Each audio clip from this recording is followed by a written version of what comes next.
Now we're designing this, let's say we're working on the t-shirt design. It's good to remember all we're designing is where the white ink goes down. We don't have to design in white. We're going to give the silk screener black and white art at the end anyway.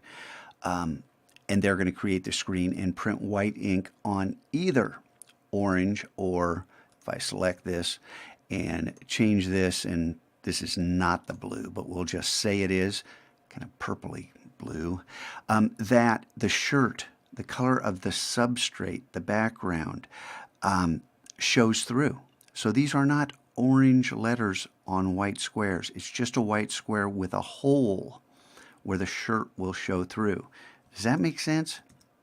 All right, so I'm going to lock this layer, and I am going to hide this ABC layer and make a new layer. We'll come up to the top and make a new layer and pretend I named it. And it starts out with, we're going to draw, since we're drawing on orange, we'll work white this time instead of black. And I'm just going to click and make a 300 by a 300 pixel rectangle. Okay? And there she blows. Can't select anything else because everything else is locked. Good.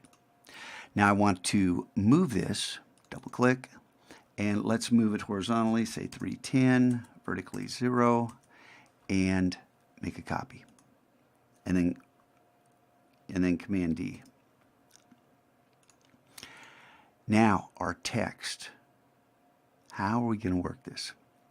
I just want to look. Yeah, that's what I got. So just making sure the space in between them was the same. So I'm going to get the text tool, and I'm going to go ahead and, well, we'll leave it on this same layer. Change this. We'll just change it to black so we can see it unmistakably, and click. Now I've got Chaparral Pro and bold, and let's just say 100. And hit Tab and type the letter, a capital A. Click out here and type a capital A. Then I'm going to take this, drag it down, position it, and this is a horrible color. If you can't see the highlighted color, remember we've done this before. You just double click, pick a completely different color, that'll show up, and then we can go ahead and, when I resize this letter, do I want to be stretching the pizza, or do I want to be holding down Shift and working smart? And I want to get it to about the size I want. Say, is that the size? And I ended up with 360 after noodling with this.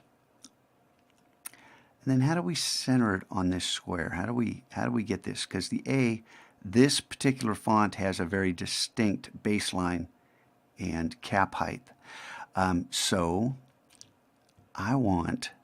you can't really center the font. You're going to have to do it visually.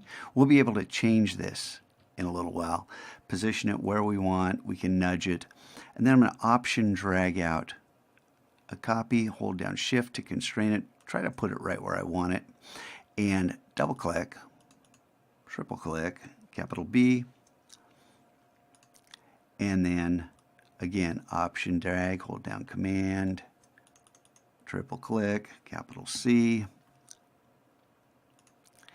and the cat is scratching incessantly at the door once again. So I'm going to stop this here. We're going to come back and we're going to finish this ABC and return this where we have no letters whatsoever, and we have our shapes there, and that's what our goal is when we come back.